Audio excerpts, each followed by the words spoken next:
nous sommes en train de célébrer le 3e congrès eucharistique national. Le premier congrès avait lieu à Kisantu en 1933, le deuxième à Kinshasa en 1980.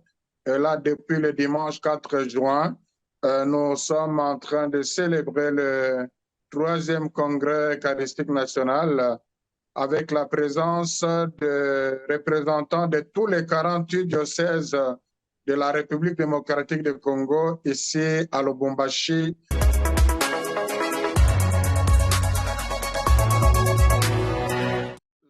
Eh bien, je crois que les pasteurs, que sont les évêques, ont discerné la réalité de l'Église famille de Dieu qui est au Congo, la réalité de notre pays.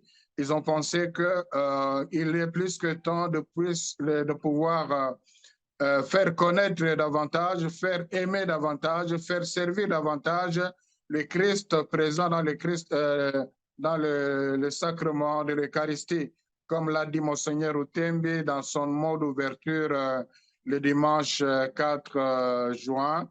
Et cela se justifie davantage par le fait que depuis un certain temps, en 2021, déjà bien avant, les évêques avaient lancé un appel à la cohésion nationale, appel à l'unité nationale. Et les congrès réunissant toutes les églises particulières, je parle ici des diocèses, est une occasion de célébrer l'unité et qui est une façon aussi de renforcer la cohésion nationale.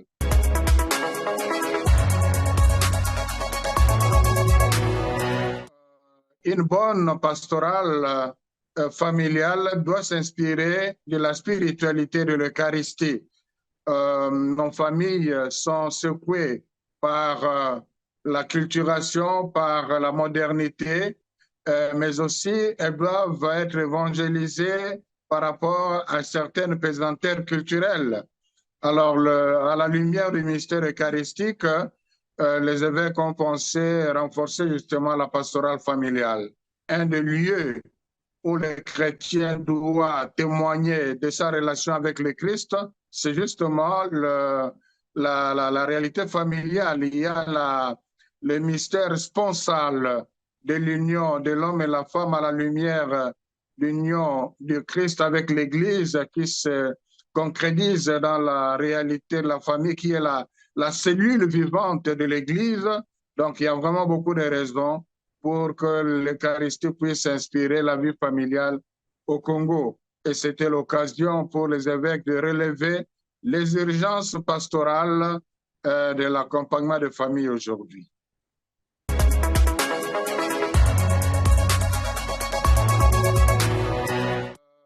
Un des enjeux aussi, je vous ai parlé de la cohésion nationale, parce que vous savez, l'unité du Congo est aussi menacée par l'agression dans la partie l'Est.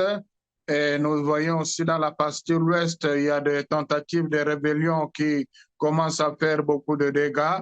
Et je vous ai parlé du tribalisme qui a été dénoncé par les évêques il y a quelque peu. Si les évêques ont choisi de renforcer la cohésion nationale et aussi comme moyen pour se protéger contre les ennemis du pays, c'est parce qu'ils ont constaté que l'unité du pays est menacée. Alors, l'Eucharistie comme sacrement de l'unité par excellence, l'Eucharistie comme lieu d'expression de la Sainte Trinité, vécu par les chrétiens qui doivent aussi être ouverts à d'autres, est une façon de renforcer aussi l'unité au niveau national.